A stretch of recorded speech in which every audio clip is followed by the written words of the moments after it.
प्रश्न 12। गणेश पूजा क्या है? गणेश मंत्र क्या है? गणेश कोई मंत्र नहीं है। पौराणिक आख्यानों के अनुसार गणेश हिमाचल नरेश की कन्या पार्वती के पुत्र थे। पार्वती ने कठिन तपस्या के उपरांत भगवान शिव को पति रूप में प्राप्त किया। शिव पार्वती कैलाश पर्वत पर निवास करते थे। एक बार माता पार्वती स्नान करने गईं। अपने सेवक गणों को उन्होंने आदेश दिया कि भीतर कोई आने न पाए। उसी अवधि में भोलेनाथ शिव वहां पहुंच गए। नंदी इत्यादि द्वारपालों ने उन्हें भीतर जाने दिया। पार्वती ने पूछा, क्या आपको यहाँ आने से किसी ने रोका नहीं? शंकर ने कहा, कह तो रहे थे, किंतु हमें रोकने का साहस किसमें है? पार्वती ने विचार किया कि इन सेवकों से आज्ञा पालन की आशा व्यर्थ है। उन्होंने अपने उपटन से एक मानवाकृति का निर्माण किया, मंत्र पढ़ दिया, गणेश हो गए। एक बार प्रश्न उठा कि इन 33 करोड़ देवी देवताओं में सर्वोपरि कौन है? मानक रखा गया कि जो पृथ्वी की परिक्रमा सबसे पहले कर ले वही सर्वोपरि है। सभी देवता अपने अपने वाहन पर सवार होकर पृथ्वी की परिक्रमा को निकल पड़े। देवराज ऐरावत पर निकल पड़े, कार्तिकेय मयूर पर चल पड़े, गणेश का वाहन चूहा था, वह भी चल पड़े। मार्ग में देवर्षि नारद खड़े थे। उन महापुरुषों को देवताओं ने प्रथम आने की शीघ्रता में अनदेखा कर दिया था। लेकिन गणेश अपने वाहन से उतरे, उन्हें सादर प्रणाम किया। देवर्षि ने पूछा, गणेश कहाँ चले? उन्होंने बताया, प्रतियोगिता में भाग ले रहा हूँ। नारद ने उपाय बताया, इतनी लंबी दौड़ लगाने से क्या होगा? राम नाम लिखकर उसी की परिक्रमा कर लो। गणेश ने वही किया। क्रमशः सभी देवता आ गए और सर्वप्रथम गणेश को बैठा पाया। निर्णय हुआ कि पृथ्वी का चक्कर लगाने से क्या होगा? परमात्मा का नाम ही सत्य है, इसी का जप आरंभ करें। मंत्र की परिपक्व अवस्था में जब नाम मात्र रह जाए, अन्य विकल्प शांत हो जाएं, तभी पृथ्वी की परिक्रमा पूर्ण होती है। फिर शरीर रूपी पृथ्वी को पुनः धारण नहीं करना पड़ेगा। इसी नाम की परिक्रमा से गणेश सर्वोपरि और प्रथम पूज्य हुए। महिमा जासु जाने गणराऊ, प्रथम पूजी अत नाम प्रभाऊ। गणेश का तात्पर्य है शुभारंभ।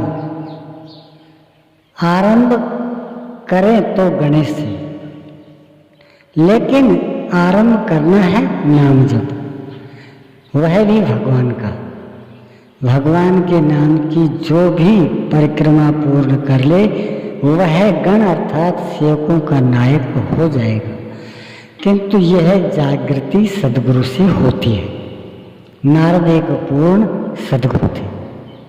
गणेश नाम के अलग देवता की आकृति, वेशभूषा, शौर्य पराक्रम की गाथाएं पौराणिक काल की देन है। शौर्य और पराक्रम की भावना जनता में प्रोत्साहित करने के लिए गोस्वामी तुलसीदास जी ने काशी में कुश्ती, अखाड़े और रामलीला की परंपरा को बल दिया। इसी प्रकार लोकमान्य बाल गंगाधर तिलक ने महाराष्ट्र में गणपति पूजन को लोकोत्सव का रूप प्रदान किया। यह उस समय की परिस्थिति थी, समय की मांग थी इसमें धर्म और अध्यात्म को रेखांकित करने का प्रयास भ्रांतियों को बढ़ावा देना है। इसी तरह समाज में अनेक मत मतांतर प्रचलन में हैं, जिनके संबंध में गोस्वामी तुलसीदास जी ने मानस में लिखा।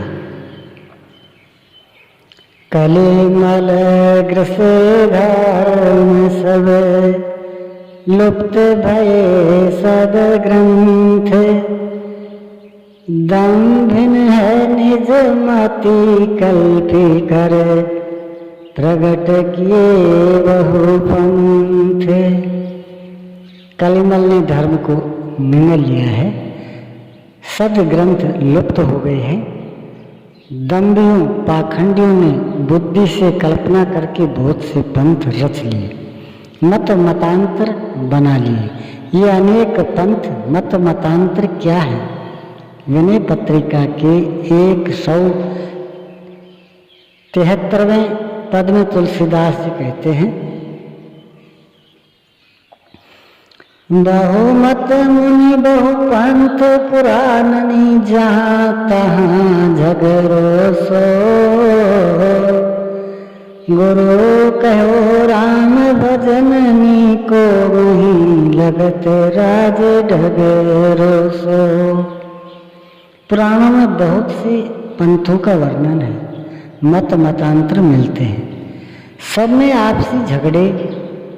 गणेश पुराण में गणेश बड़े, शिव पुराण में शिव बड़े, विष्णु पुराण में विष्णु बड़े, देवी पुराण में देवी सर्वोपरि, पद्म पुराण में जैन बौद्ध मत की निंदा। जहाँ तहाँ झगड़ों से ईर्ष्या द्वेष से भरी पड़ी है पौराणिक गाथाएं। गुरु कहो राम भजननी को, मोही लगत राज डगरो सो। गुरु महाराज ने कहा राम का भजन कर, और यह हमें राजमार्ग जैसा लग रहा है, यह सर्वोपरि है, इसे करें। गणेश इत्यादि अनेकानेक बाह्य देवी देवता पुराणों की देन है। एक प्रभु के प्रति समर्पित होकर, गुरु महाराज के आश्रित होकर नाम जप आरंभ करें। गणेश की तरह आपकी भी पूजा परिक्रमा शुरू हो गई, और मंत्र की पूर्ति काल में सुरत शब्द में समा गई, तो गणेश की ही तरह आपकी भी पूजा परिक्रमा पूर्ण हो जाए। ओम श्री सद्गुरुदेव भगवान की जय।